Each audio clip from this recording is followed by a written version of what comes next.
You guys all have to hit the got it button so we know we're live. Got it.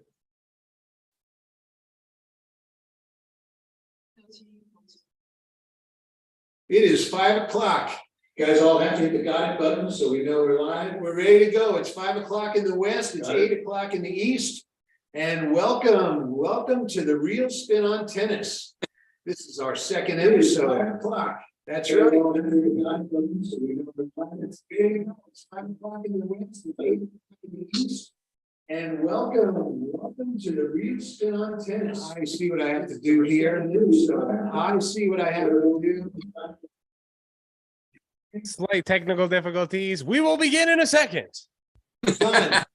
I want to try that again. All right. We're here at the Real Spin on Tennis. Welcome everyone. And we are in the middle of the Australian Open. Week one is down. And we're headed to the quarterfinals. And I'm really excited about tonight's show. It's I'm supposed to wait, I'm supposed to build momentum as the show goes on, right? And have amazing guests and maybe the 6th or 7th episode, but I got them tonight. So, that's the way it goes. So let's get started. Australian Open. Week number 1 is now in the books. And we, the public, are left here with looks to see if our picks will be stopped by a menace. Fear not, champions speak here at the Real Spin on Tennis. Woo! Wow. Yeah, how about that one, huh? Cool. By the way, you guys, I think everyone should know, as I introduce my guest here, everyone should know that we've only been out 1 week. We've done 1 episode, and we're already rated in the world, in the universe, the #1 primetime tennis comedy hour in the whole universe. We're #1. So that's not bad for our 2nd episode. That is unbelievable, Jack. Congratulations. All right, well, let's welcome tonight's guest, an all-star panel. His record at the Australian Open is almost as perfect as his hair.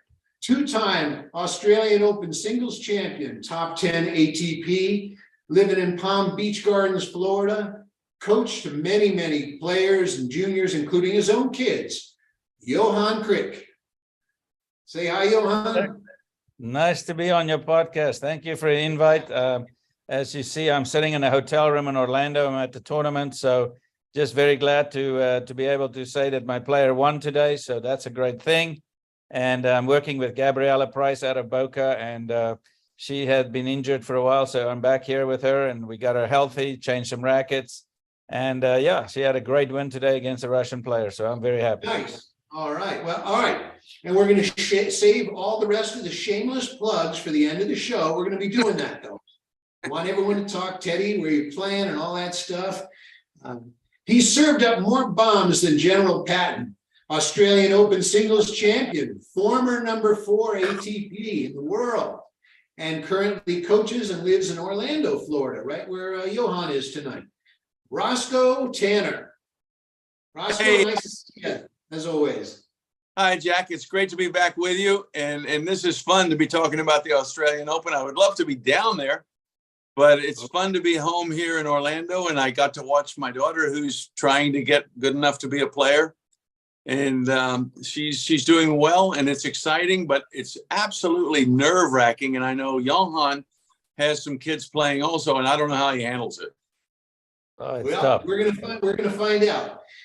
In the largest city in America, this comedian will only have a relationship with himself. That's how gender fluid he is. He's literally swept himself off his feet, and he's probably slept with himself as well.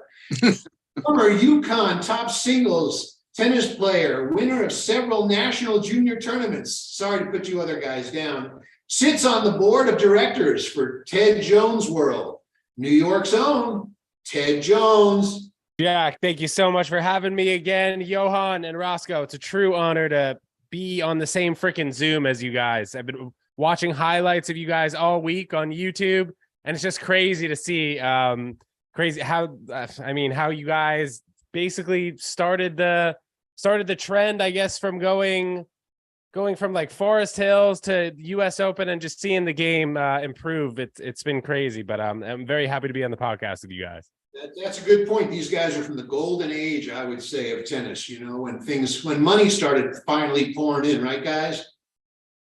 Well, it's sort of poured in. Right, right. It started to pour in. Poor Rod Laver and Ken Rosewall, they didn't have it nearly as good as you. I'm sure they would have thought differently, but let me just surmise a couple of things and then we'll go around the horn. I mean, basically what I've noticed this year is a lot of Americans, they're talking about the Americans, a few surprises, right? Rude went out early and a couple of surprises in the women's. I mean, all the top women's seeds are pretty much gone, except for Pegula.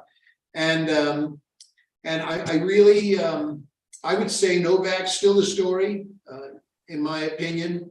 And I also noticed a couple other little things. Maybe you guys have noticed. I've noticed a lot of Yonex rackets in the men's game all of a sudden. A lot of them, all over the place, where it used to just really be Wilson and Babolat and you know, and Head. That's about it. And then the only other thing I noticed is they're trying to do different angles. Have you noticed that? They're trying to like do an angle from like the restroom out into the stadium court. So you're looking at the stadium from the restroom like, well, you know, they're trying. You know, maybe the Netflix series got them pumped up or something. Then the only other thing I noticed, and it was like, boy, I guess he must really be rolling over right now, is all the Russian flags. You notice they're white. Everyone else has a flag.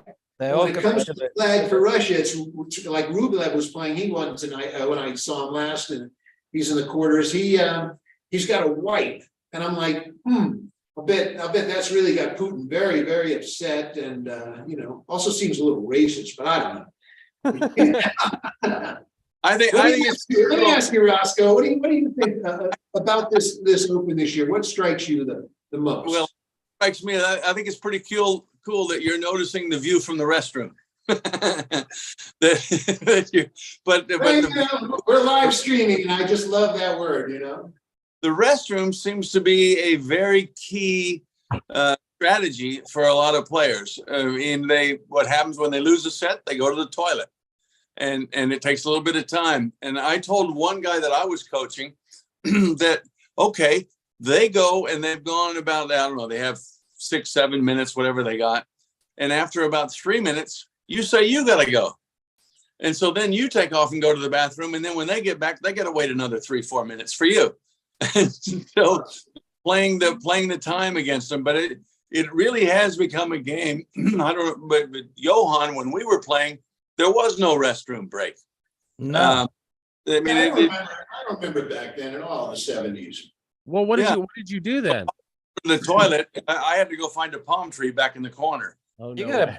Have you heard of the catheter? No, just kidding. Yeah, man, you gotta have you put a cork in it. That's it. I mean, you know, that's all we had to do. I mean, I see exactly. I mean, I see all these people. I mean, Tsitsipas last year was the original toilet visitor. I think he knows every toilet made since the 1800s. He's visited so many of them. So we should just call him Tsitsipas outhouse or something, you know, because he's running out. No, I mean, this is ridiculous. I mean, it's funny. I was yesterday. I was at the tournament with my son, and he played this number 2 seed in the 10s. Actually, he's 10, but he's playing the 12. So he's playing. His kid is double his size. And I got into a tough second set. My son goes up 4-2. He lost the first set 7-5. My son is up 4-2. And then 4-3, the kid just ran off the court for 10 minutes, you know. And so it just, you know, throws him off completely. He loses the tiebreaker 7-6.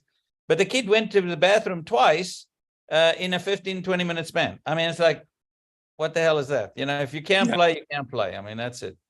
Yeah. I mean, I just don't understand all the bathroom things because I don't recall ever really having to go to the bathroom. No, you all plan yourself out for 5 hours in the trenches, right? They do that at the U.S. Open. And I mean, we played up until 1 o'clock in the morning. I don't recall ever feeling the need to go to the bathroom. And I mean, I wanted a beer more than a bathroom.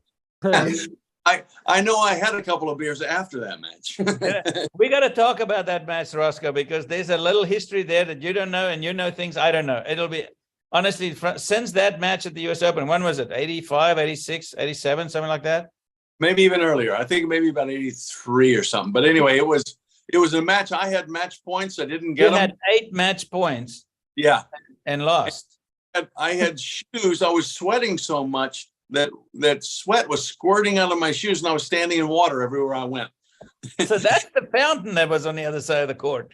No, Yeah, but but then I lost. After that, all I wanted to do was have like all the beer in New York City. I remember we were sitting in the locker room and there was like a 24 beers freshly bought out of I mean, and we were just drinking beer and talking. Why would you do this at that point? And how could you ace me on a second serve and you were so far down? I mean, it was this unbelievable conversation about dissecting our match, and it took like nearly 4.5 hours to finish the darn thing. I won that match was a complete miracle. But that's tennis for you. And it's funny. Somebody sent me a Wall Street Journal front page article many years after that match, and he was some financial guru, and he said, he equates life to a tennis match, and he says, I saw a match a couple of years ago. These two guys, they were great tennis players. They were not the biggest names in tennis, but they were very big names. They've won Grand Slams in the past. But that match had everybody for 4.5 hours spellbound, sitting on the edge of their chair. It was so brilliant in the way it evolved that he says, we all went home completely spent. We felt like we played. And it was a Wall Street Journal front page article. I have it somewhere in the garage, I guess. But well, and it was. I mean, it was an unbelievable match. I mean, I lost. I had match points and I lost, but it wasn't like I was completely destroyed. You played great shots on the right at exactly the right time. And as far as I was concerned, hey, you gave it everything you had, and now let's go home and relax. And have a beer. that was a tour used to, and it's pretty cool. Teddy, you know that I was good friends with Pancho, right? Segura, not Gonzalez. Yeah. And as far as the bathroom talk, not to be indelicate here, but it is the real spin. Pancho used to always, he would say it right to us, he'd say, man, before you get in a match, you got to take a great dump. That's good luck. That'll definitely get you. He would always say that. He said, that'll get you through the match. He said, don't tell me you guys don't think the same thing. Because he says, well, every player thinks that. You got to have a good PM before you go play your match. So, Teddy, I don't know about you playing your tournaments, but for me, I was always take care of business before you get on the court. But it has become now, it's a strategy tool in the game. It is a strategy. It is. Maybe we can get the Depends, adult Depends or something as a gigantic sponsor now. And like all these snowflakes that have to take a dump every 15 minutes. Why don't you just dump right in your chair over there in your Depends, and just, everybody is happy about it. So, yeah. I love it. That's a great idea. So other than the bathroom, I don't know why we always start our shows this way. Last week, never mind, talking about Johnson's, but this week we're talking about bathrooms. What else did you notice, Johan? What did you notice this year that just feels a little unusual or a little different? Jack, it's the luggage. How much luggage do you need to walk on a tennis court to try and win a 5-hour match? These guys have nail clippers, hair brushes, they have toothbrushes. What else do they have in there?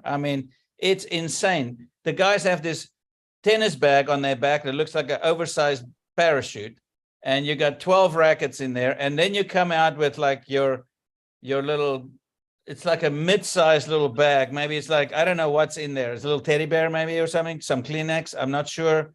It's like, I call it the snowflake bag, right? And then they have, look at them all. They all have like migrated to 3 pieces of luggage on the court. Pretty soon they're going to have a luggage cart coming out. Yeah, no, you're right. It seems to get more and more every year. Well, you're lucky you didn't have to have the brush or the comb like the rest of us, because you had the Joe Namath, the perfect hair. So you were lucky. And our friend John has joined us here. John, get that audio working. Nice to see you. Teddy, is there anything you want to add while we get John on the line here? I'll continue. So, John, how are you, sir? Good to see you, man. So I think that, I kind of wanted to talk about what the change was when you guys started to see maybe a different kind of game. Like I know, Johan, I know you played Andre Agassi in the 1988 US Open when he was like 18 years old, wearing the jean shorts. Was that kind of like a whole new wave of tennis where you saw somebody who was that young with like the full complete package, and then you started to see the rackets change? What did that period kind of look like, and especially that match, I'd say in general? Right. Now, I played Andre before that, and obviously that was quite his first career, was up till about 89, and then it sort of went off the rails, and then he came back.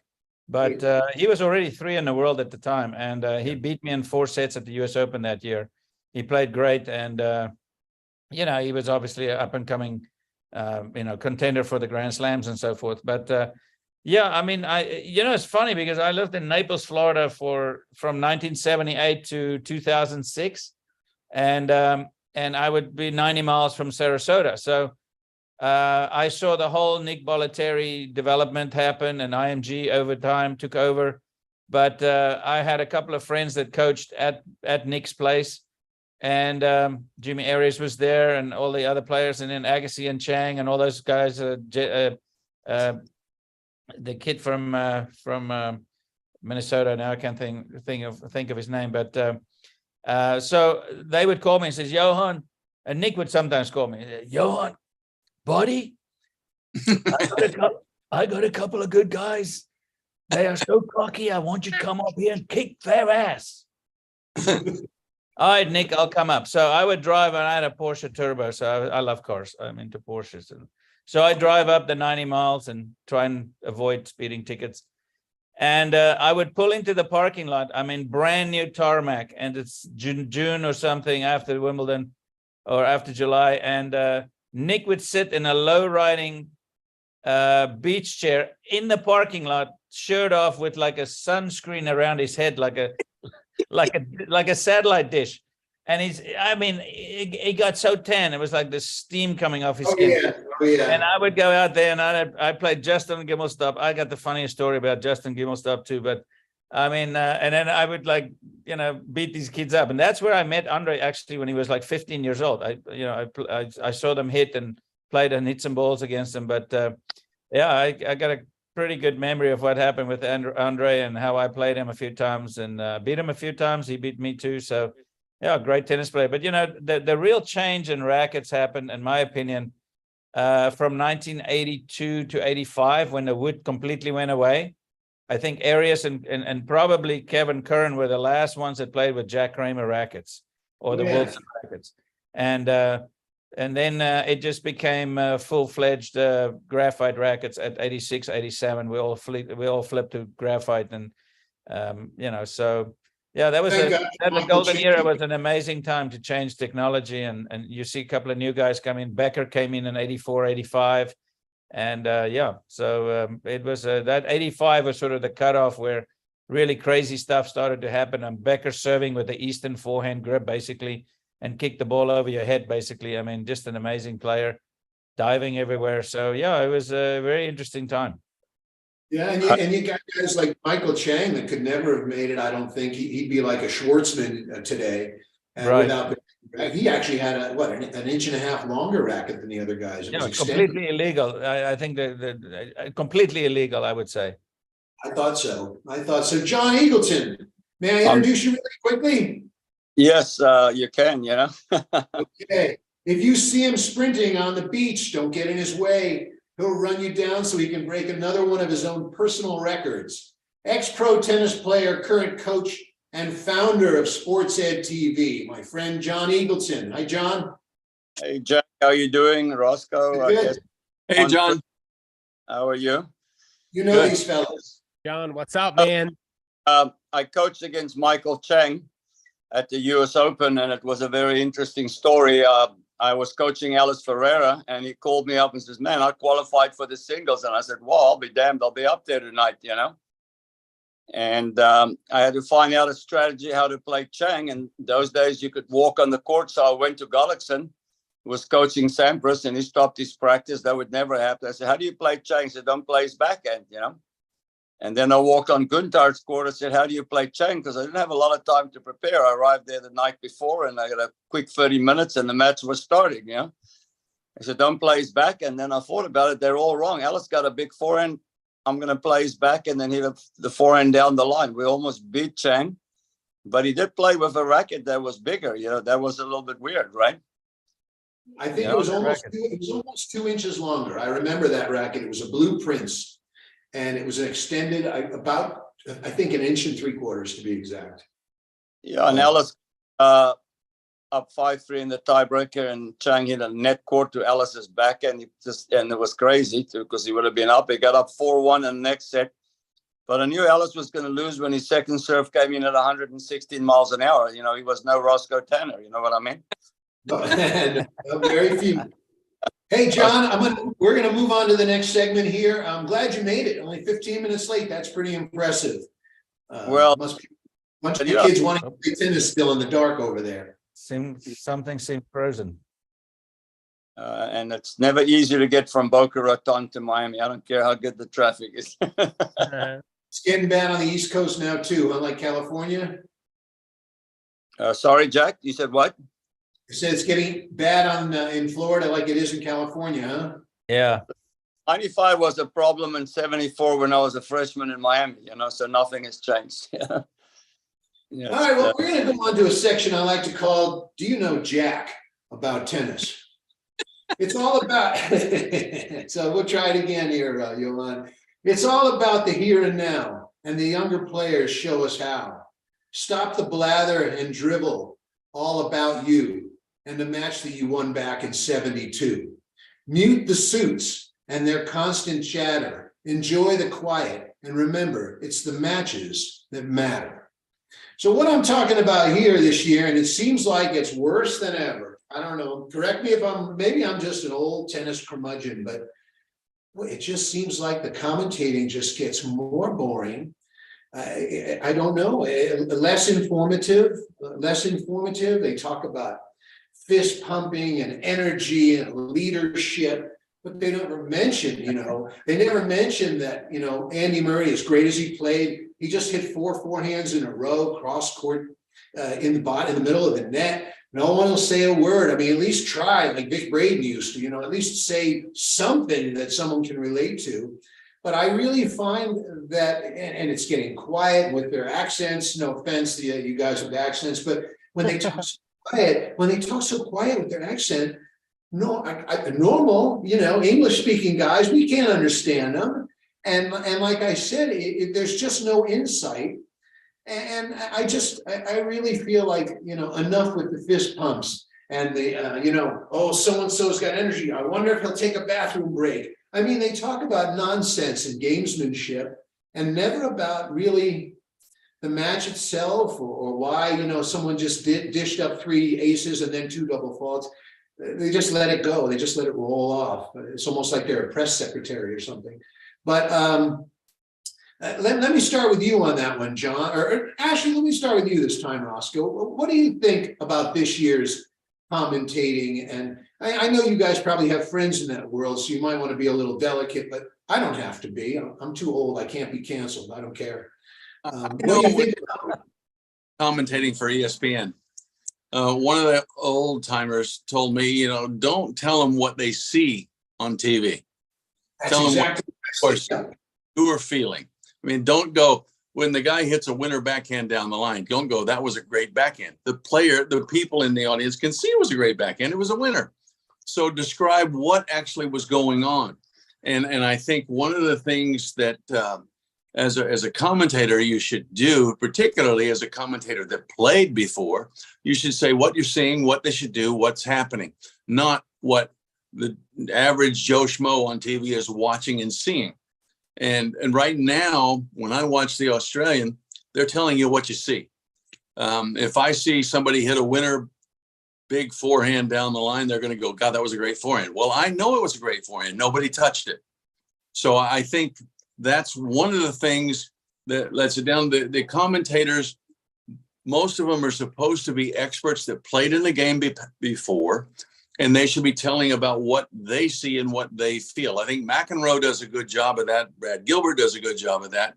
But a lot of these ones that I'm seeing on the Australian, I have absolutely no clue who is talking about anything at any time. And as far as I can tell, they're not talking about anything that's interesting. John, what do you think about that? Because I've got my feelings, but what do you think, John, in particular about this year's Open?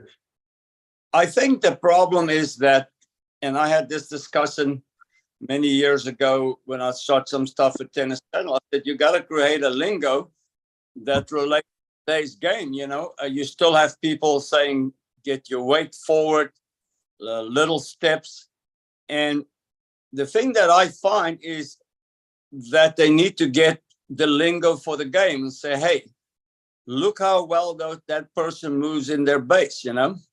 Look at Sabalenka's base and that athletic ability, and look how she's firing, and talk about her fast twitch. And because she's got somewhat of a Federer coil, she can generate so much power. But give them some tips of something that they can actually go and do. But you've got to get the new lingo that, hey, they loaded. You know, you got to say Rublev is in the world of fast twitch, you know, Medvedev, fast twitch, firing, you know, and just get some lingo, or use the tennis lingo that actually describes what's happening. I think a problem with the words and the things they use still matches something from 10 or 12 years ago, you know, and even 30. And I think, it's not that game anymore. It's not that game. But there's still one thing that goes on. When Pancho Gonzalez told me many years, I mean, a lot of years ago, too many, but that you win in tennis when the ball is on the other side of the net longer than it's on yours. Now, I looked at him like he was insane. I didn't know what he was talking about. But what that means is when you're pushing them back and you're moving forward, you don't have to go all the way to the net, but you got them way back, you win. Agassi and Connors won when they were on the baseline. Then when they got older, they started backing up a little bit. They started losing. Then they moved back up on the baseline. They started winning again. That still applies to today's game in a different way. But on the other hand, I mean, today's game obviously is different. I mean, the guys can do different things. They have different rackets. They have different equipment. They can do different things with the ball. But there's ways to fight it that you don't necessarily just go, okay, I'm going to get behind the Melbourne sign on the court, and I'm going to run 900 miles and see if I can win. Yeah. Teddy, where are you on this commentators thing? You're a comedian. You're a commentator, basically. Yeah. You So know, I think what's going on with this in life, right? What's so- that all about? What's that all about? So to touch on what John was saying in terms of like the lingo, I think that it does make it a little bit harder for commentators, given that the game really is kind of changing every 10 years. You know, you look back when you think about baseball, when somebody hits a home run, you know, it's been classic the past 40 years to go going, back, gone. Or like in football, the 30, the 20, the 10, touchdown. You know, I think we kind of have to bring guys who, you know, are passionate about the game, guys like James Blake who are coming in. I always love listening to Andy Roddick. I'm not sure why they haven't tried to bring him in to ESPN. Guys like Brad Gilbert, John McEnroe are great, but I think like on the surface level of just somebody who's announcing a tennis match, we really have to have players who are good, you know, guys who played at the national level, have seen you know, tournaments at Grand Slam since they were 10 years old, and, you know, really know about the game. And I think that sometimes these networks think that they could just put anyone who, you know, announces sports just with a tennis match, and it doesn't really work. Definitely this year, I've noticed that.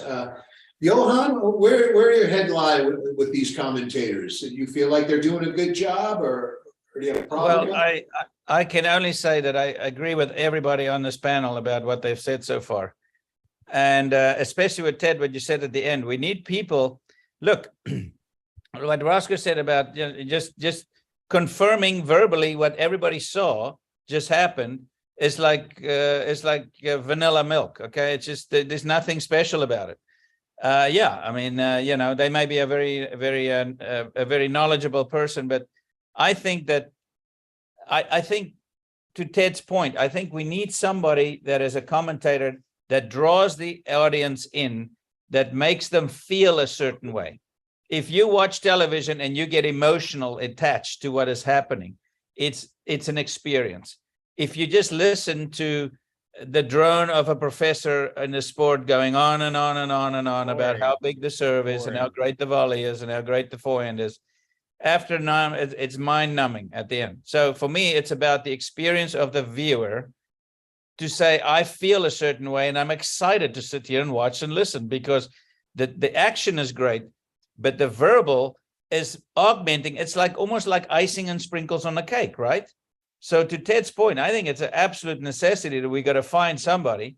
Look, Nick Kyrgios is super talented. He's not the best tennis player out there, but he makes people feel a certain way. You're either going to hate him, and a lot of kids love him. My kids, just the other night, they could not get enough on television watching the best of Kyrgios 2023, 2022.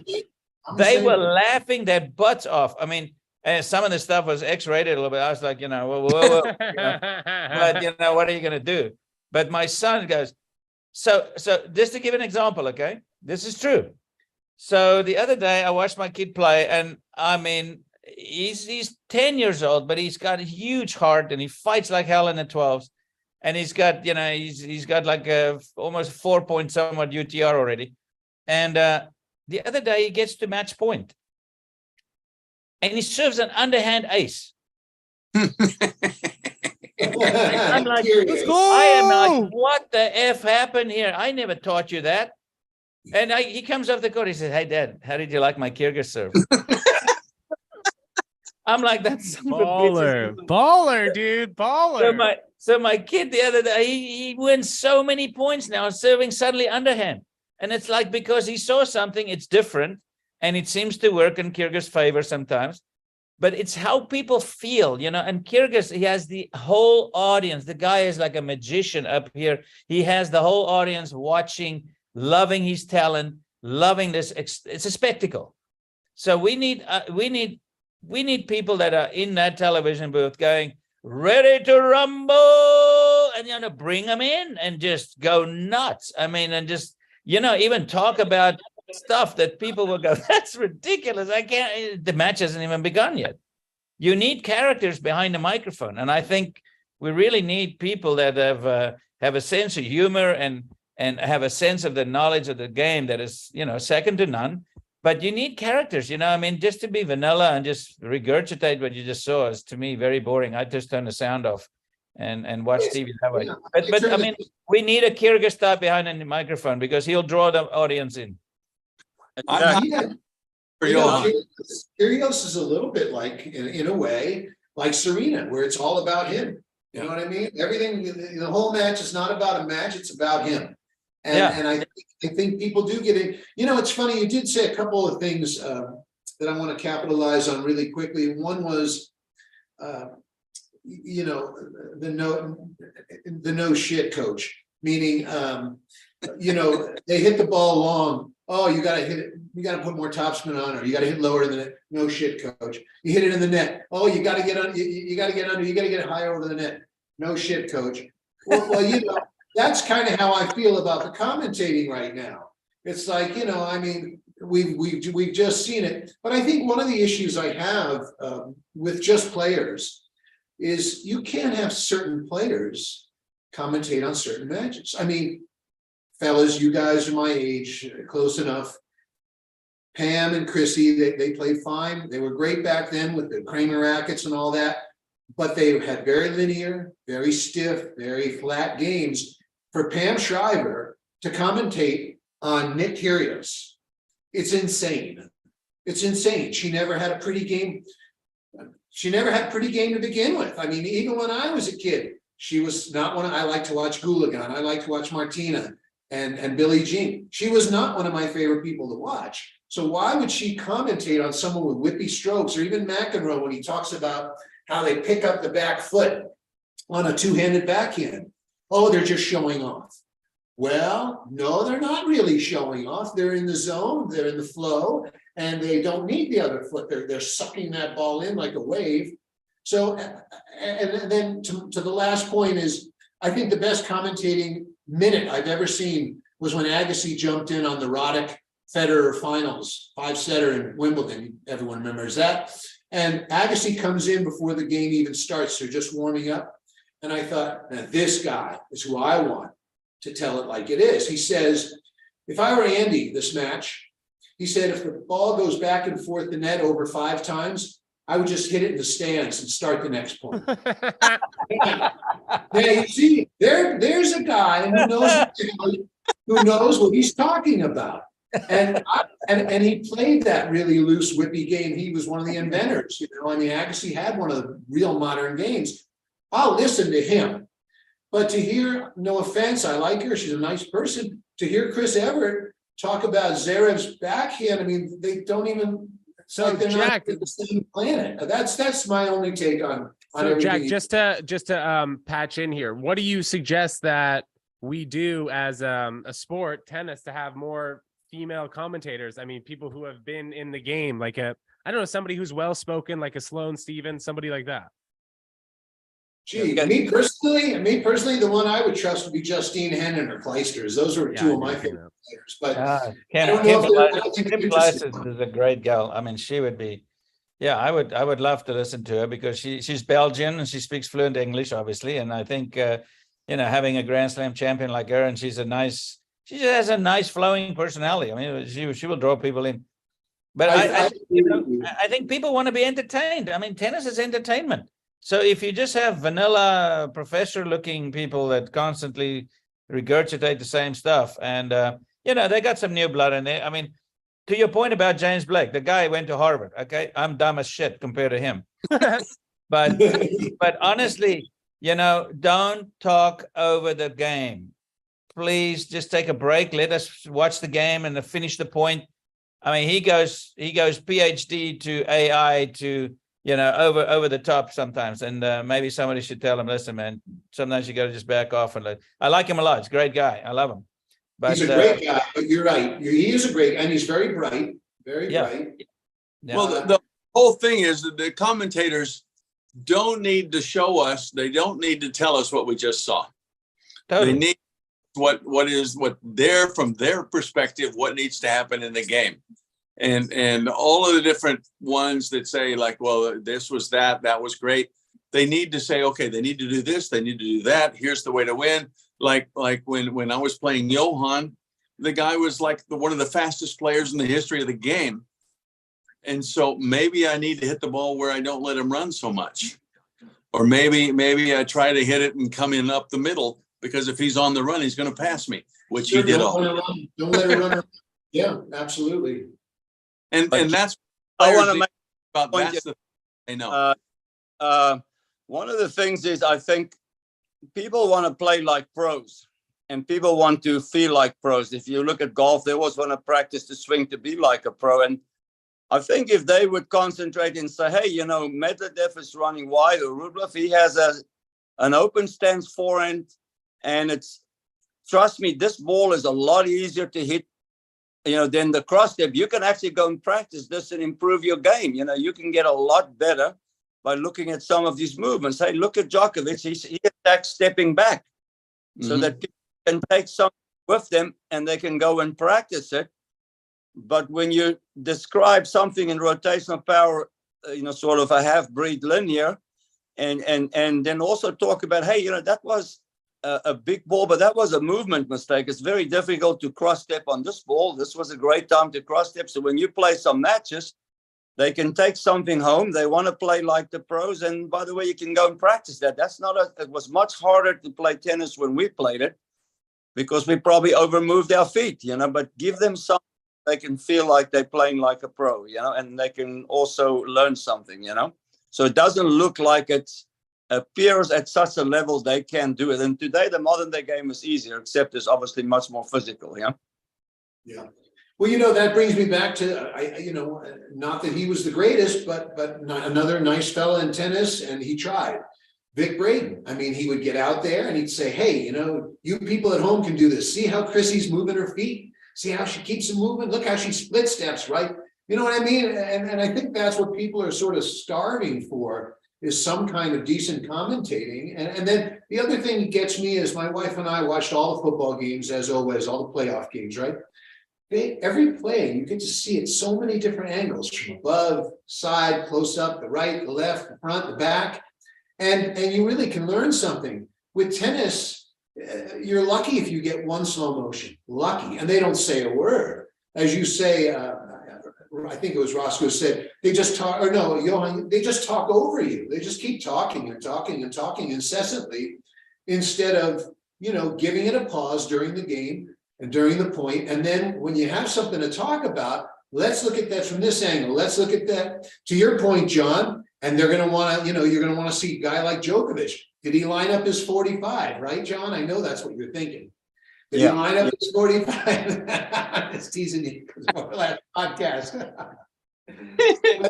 but yeah, that's what I'm talking about, fellas. At least, Vic Braden, God rest his soul, he really did try to relate the game so you could take something home with you from the game. And Vic Braden, he was fun.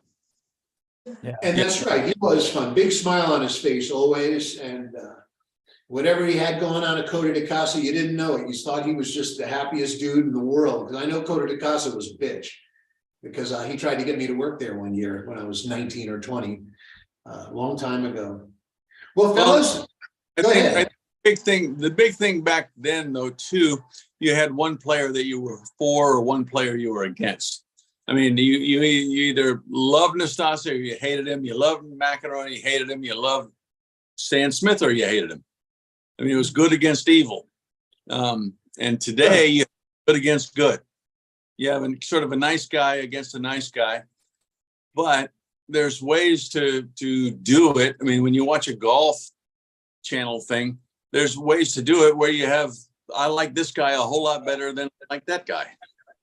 Well, I think that's what the Netflix thing is trying to do. From what I've seen one episode, but that's what it's trying to do, is to get you to have some favorites in tennis. But I think everybody on Netflix lost. I was going to say, it's unfortunate for Netflix, all the players. The curse. They all bombed out.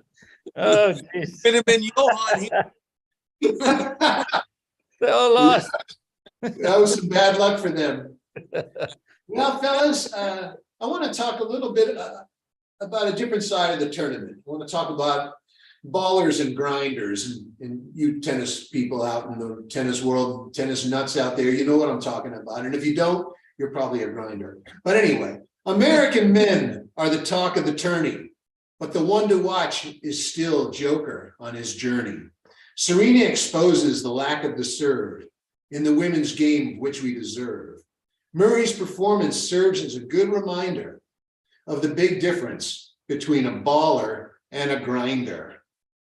So basically what I'm saying is, I'm watching some of these, I'm wondering what, start with the women, and I can't really say too much negative about any of them because I can't pronounce any of their names, but what is the deal? It's like they all took serving lessons from Dementieva. And I'm like, she did not have a good serve, fellas. Did you see? I mean, Raducanu, she wants to hit a second serve. She tosses 8 feet to the right, like Dementieva used to. And of course it's a double fault. My wife doesn't even play. I go, here comes double fault. Boom, double fault. I mean, what are they thinking? That second serve, that toss has to be towards you, but it's like 1970s serving lesson, John. We were all taught, wait, you can't toss too far to the right, like you can't have too big of a grip. Those are the things they said back then. And Serena really exposed the fact that the serve is not a weapon for these women, number one. And number two, even though the American men are producing some good players, it's a lot of excitement, even though the two we expected, Taylor and Tiafoe, didn't do what we expected there. To me, it's still all about the disciplined players. I mean, I'm watching Andy Murray and I'm going, shit, he's back. Because he didn't look back to me a couple of years ago. He looked stiff. And now all of a sudden he's lining up the shot. He's got his hips working. And same with Djokovic. The guy lines up the ball so well, like a young man, and he's always hitting deep. And he doesn't do anything that special, but he knows how to do it all, and he just plays very disciplined. And a lot of the men, you can see they're trying to play outside of themselves a little bit. They're trying to wail. When Djokovic is like, you know what? I only need 85%. I don't need 100%. He almost never hits 100%. But he's still, in my opinion, the guy to beat this tournament. I don't see him getting taken out. Teddy, you want to start us off here with the ballers and the grinders? Yeah, man. To harp on what you were saying about Murray, just having a hip replacement surgery. I mean, you old fellas tell me if you're allowed to walk after that. I don't know how you're supposed to be playing freaking 3 out of 5 sets. So it's crazy to see that. Twice. It's unbelievable to see that. And I think just in general, man, we're starting to see everybody being able to hit every shot on the men's side. Guys like Carlos Alcaraz, insanely fit, has every stroke in the book, and his fitness is on another level. Was there a point in John, Johan, and Roscoe, your career, guys, where you felt like, all right, I need to turn up on the fitness, no more drinking beers after the match, we got to go? Roscoe cut down to 2. He cut down to 2 a night probably. Oh no, never did that. I hung out with Newcomb. We never cut back. No, not. But yeah, when Lendl came on the scene, I remember I was in Boston and Johan said, "You got to come see this guy hit a backhand." And I didn't realize what I was looking at. But right around that time, I think the game started getting a little more physical. You started seeing people, and it's developed from there, right? I mean, it was Lendl. Well, I can add a little to that, in that when I was playing with Arthur, we were in Tokyo, and a guy named Henry Hines invited. I remember Henry Hines. He worked with you in Vegas. Yeah, and he invited Arthur and I to come watch a pro track meet. And we got there and we're talking with Henry, and we're walking around the stadium. They're doing a track meet in the Olympic Stadium, and he jumps up on the field and he says, "Come on up." And Arthur and I look at each other. We can't jump that high. So we walk around to the stairs and up, and we go, "We want to work with this guy." And he started doing us with stretching and sprints and movement and all this sort of stuff. When we realized that was something that was missing in the game. How old were you at the time? And you're talking about Arthur Ashe, right? Yeah, we're on the pro tour, and I was probably 21 at that time. Arthur was 31. But so we're meeting with Henry and we're talking, and we're watching these guys warm up for their event in the pro track, and we're going, what they do to warm up is what we do to train for a week. And so we said, we hired Henry to work with us, and he was unbelievable at what he taught us. And I still today, I'm 71. If I go out to try to practice and I do that stretching, my body reacts and goes, okay, now we're ready to play. I don't move the way I used to, but it really helps. And I think what the players do today to play the game is so different than what we used to do. When I was playing, and Johan may remember this, there was 2 guys on the tour, Brian Teacher and Ferdy Tegan. Ferdy Tegan from New England, yeah. Stretched all the time, and they couldn't finish a match. And none of us stretched. Stretching was something stupid. And not, but they couldn't finish a match. But it just developed over time, where everybody realized that this is very, very important. But we didn't lift weights because football players lifted weights. We didn't do that. I remember telling Dennis Dennis Ralston, my coach, I said, I'll never do push-ups. It makes my shoulders. I arrived in Miami in 74 as a freshman, and this guy walks up to me and he said he's the fitness trainer for the football. And he wants me to, and now think about it, Miami football was a big deal in the 70s and 80s. 74, they get their first full-time fitness guy, and he wants to lift weights and stuff. I said, well, you can do that for tennis, and then he says, you should probably swim a little bit too. That could help you. Tennis players don't swim. That's bad for you, And really, if you think of a major football program in 74 for the first time that I saw a real fitness guy, right? That was like they have today. Yeah. And kept trying, but I just couldn't go for it, but, so I think about football and then think about how much further tennis is behind that. I guess that's the point I'm trying to get to, Yeah, it's huge.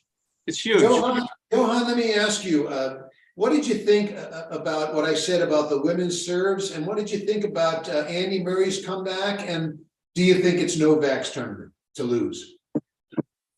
Well, I have a 12-year-old daughter that I am, she grew 5.5 inches in 1 year, so she doesn't find her feet right now. So I'm trying to help her with her serve. But, I call it the dreaded WTA deuce side serve. If there's a second serve, you can guarantee 99.9% that sucker is going to get hit with a nice curve if you're a righty, right into the right-hander's forehand. And then they clock the forehand cross-court because they literally just had to turn the shoulders and pivot their feet like Johnny does, and boom, it's a winner. I mean, I saw Swiatek lose in the United Cup against Jessie Pegula. Now, Jessie Pegula was practicing. She lives in Whitfield Country Club down in Boca Raton. So I practiced there with my player, and she was hitting against Pegula. So I see that all the time. It is mind-boggling how these coaches on the WTA tour do not allow or cannot seem to coach most of those girls to spot serve. I don't understand if they don't understand what spot serve means. Now, think about this, and here's my big pet peeve, and I want to just make a point to why I think they don't serve so well. If you take a sharpshooter and you don't train this guy to keep his eye on his target, and he crawls for 8 hours to move 10 feet so nobody sees him move, and then takes a shot, he's probably going to get his shot. But if he's looking around and then suddenly his target gets into view and he just takes a pot shot, he's probably going to miss. So, your eyes and your perception and I call it, Frank Giampaolo calls it neuropriming. You actually visualize, and Roscoe, I mean, you had an unbelievable serve. I had a decent serve for a guy 5'8", trying to grow. But, So, I mean, if you don't look at your target, and you don't have to be wide-eyed like an eagle, but you can just, dial it in. I mean, you can surf your spots. That's how, if you look at the TV, there's so much free information on television. You watch Djokovic, you watch Nadal, you watch Federer, you watch Isner, you watch the best servers in the world. After they bounce the ball, they already neuroprime their eyes and their brains. They know exactly where to serve. But on the WTA tour, they bounce the ball and they look into the 2 o'clock yonder, into the 70th row of the US Open. And no wonder they serve the bloody ball bottom of the net, or they aim left and it goes right. It's just, to me, it's a coaching faux pas. So to come back to your answer, I don't see anybody beating Djokovic. The guy, because of his COVID situation, I think was actually a blessing. His body is fresh. He's ready to go. He's 36 years old.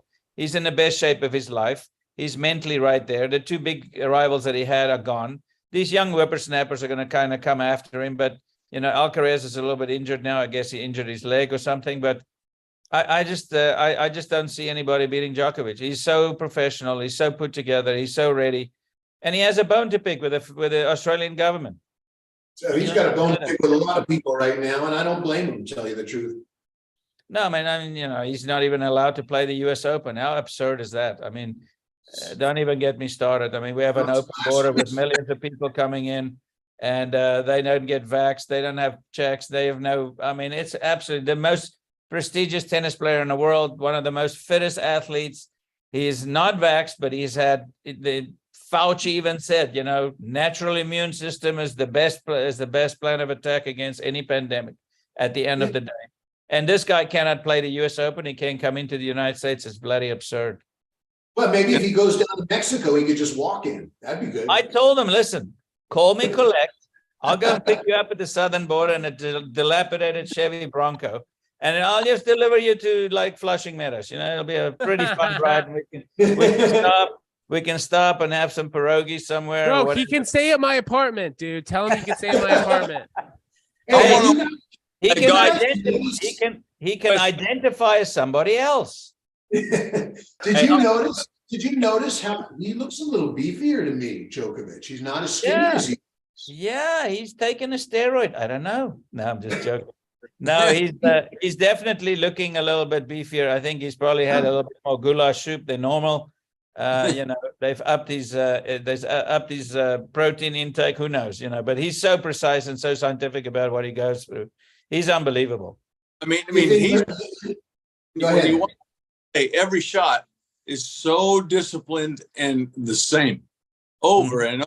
1 shot, 2 shots, 3 shots, 25 shots. It's all the same.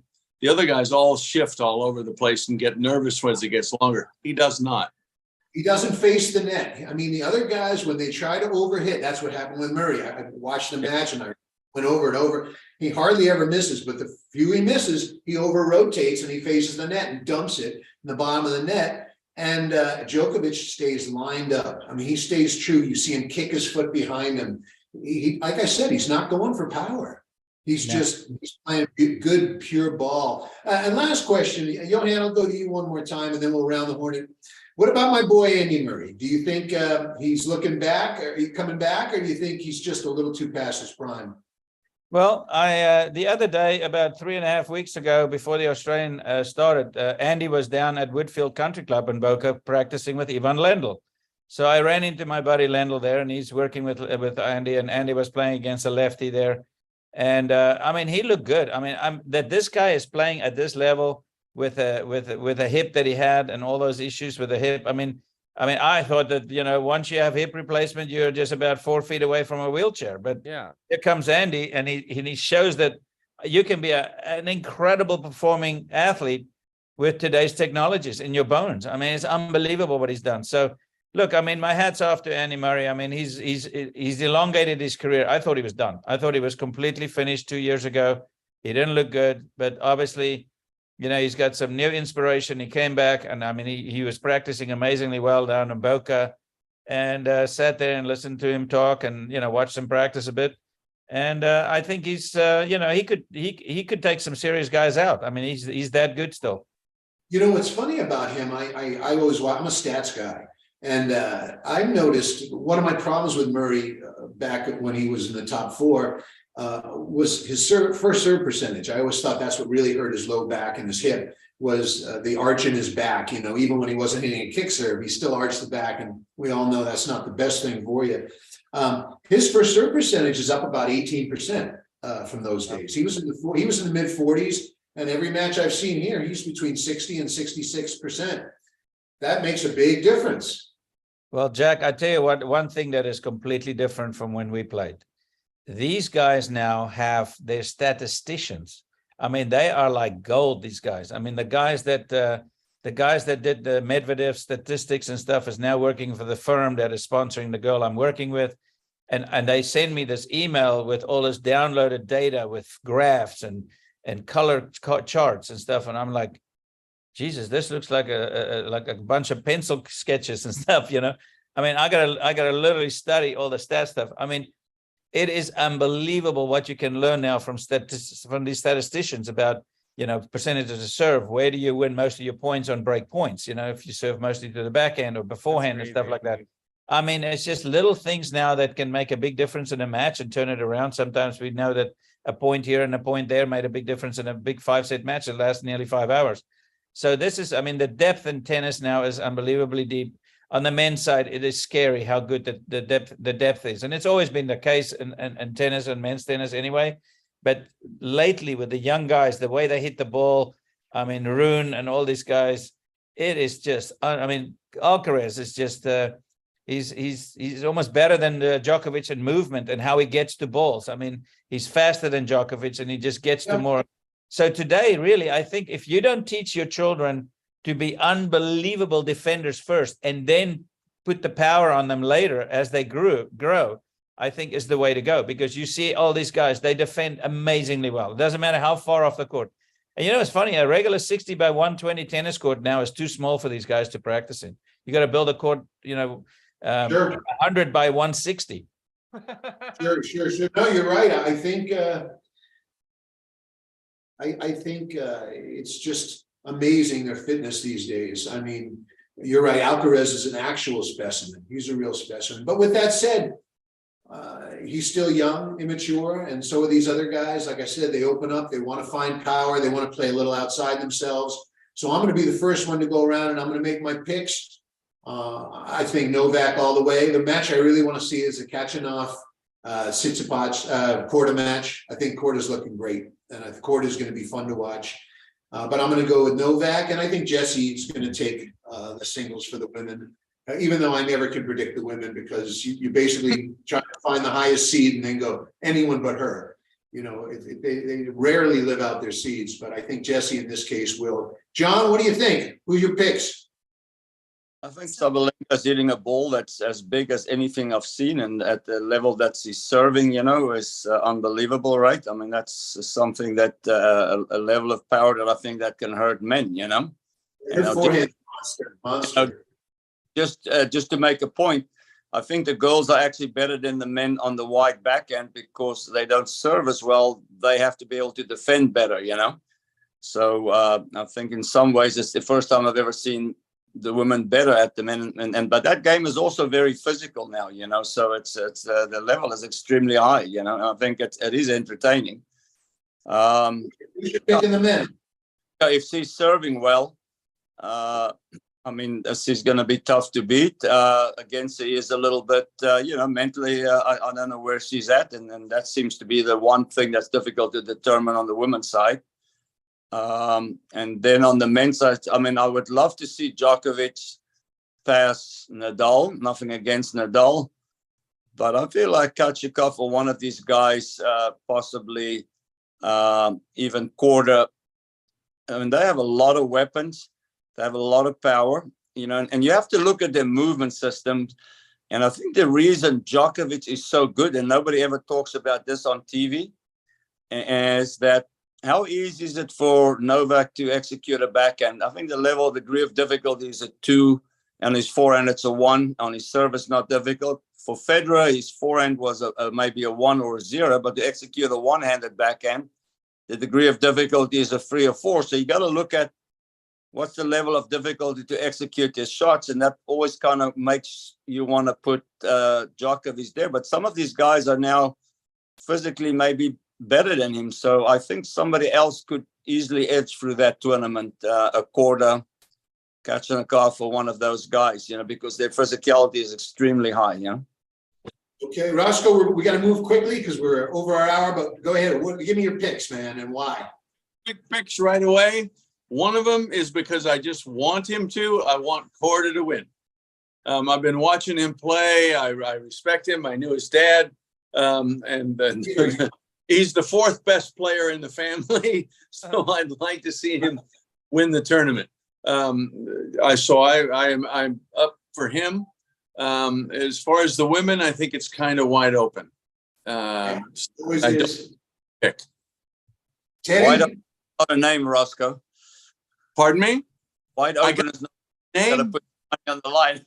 Oh, geez, that's scary. Let's go with Sabalenka.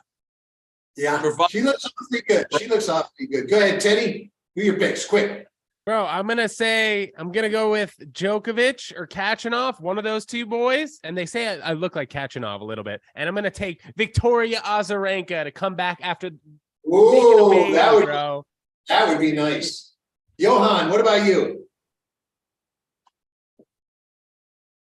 Johan, are you with us? Yeah, I don't know what happened. It just went dead.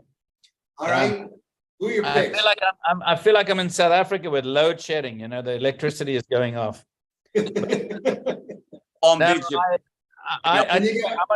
I would love to see Jessie Pegula win because she's an unbelievably nice girl and comes from an incredibly wealthy family. But she has work ethic and she works hard. And David Witt has done a phenomenal job with her, putting her on the path where she's really rose into the ranks. I hope she wins. But, you know, this Elena Rybakina, the girl from Kazakhstan, I mean, she's Russian. That was the funniest thing when they had to kind of give the Wimbledon trophy to a Russian anyway. And the British getting themselves. I mean, you know, this shows you, you know, Putin will get in there whether you don't like it or don't like it, doesn't matter. I mean, here he goes. But the Russian white flag doesn't seem to work too well on TV. But anyway, so Rybakina, I think, has a very good shot at winning a second major. And I think that there's no way that Djokovic is going to lose, even though I would love to have Peter Korda win. Sebastian Korda win. Because he was an 8-year-old when he came to my academy in Sarasota, and Peter said, listen, I can't coach him all the time. I want you guys to work with him a little bit. So it's just so fun to see these kids at 8 years old, and then you see him, 15 years later, and he's doing so well, or 16 years later, whatever. But I would say Djokovic is going to win the men's side, but I hope Korda does. Okay, and we'll save 30 seconds, 20 seconds each for a shameless plug. I'll start. Thanks a lot for joining us tonight on The Real Spin, everyone at home and everyone here on the panel. And make sure you like us, subscribe to us on YouTube, all that stuff I'm supposed to say. Go check out BrodyTennis.com for more great tennis. And our podcast this week is with John Eagleton. So I'm pretty happy about that. This Thursday, living at the 45. Ted Jones, you want to tell us where you're going to be spouting game in New York this week? Absolutely, guys. This was really a great time. You can follow me on Ted Jones World on every single platform. Guys, if you're in New York City, get to the Ted Jones Comedy Show weekly and just check it out. I hope that we can all meet like at the US Open, man. That would be a beautiful thing, Jack, if we can all organize that. That'd be cool. Always possible. I go there a lot. I'm sure these guys do too. Go ahead, Roscoe. I would love to be at the US Open, and let's get together and do another show right from there. Sounds great. John, any plugs for SportsEdTV? Come on. Well, we are the fastest growing. We reach a lot of people, 30 million imprints a month. We're in every country in the world, making a difference. I just feel like we can help a lot of people, and so that's exciting. And we've got a team with Victor Berganzoli, Dartfish, a lot of technology out there in the world that's useful. So yeah, it's good times, I'm a contributor to SportsEdTV, and they pay me a fortune. One thing. I have one thing. Roscoe, you're on there.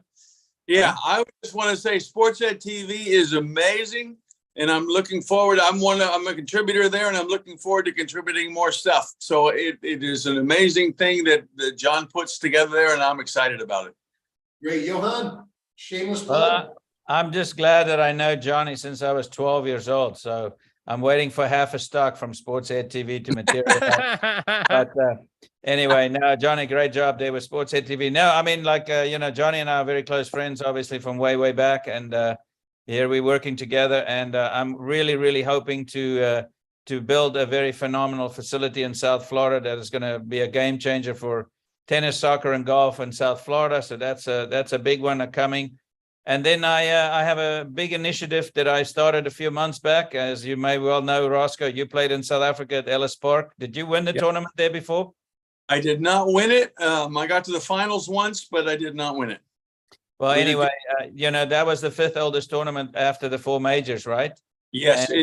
And it doesn't exist anymore. And so the fact of the matter is that there's 1.1 billion people in sub-Saharan Africa that has no idea about professional tennis because there are no ATP or WTA tournaments in Africa right now. I think a new market needs to be opened up, and I am hopefully with my Bring Tennis Back to Africa initiative is going to make some serious inroads here over the next 2, 3, 4, 5 years, and we want to bring tennis back professionally to Africa, and it deserves it. Beautiful. And Johan, thank you very much. Africa, that's pretty crazy, right? 2 of them, That's crazy. And there you are.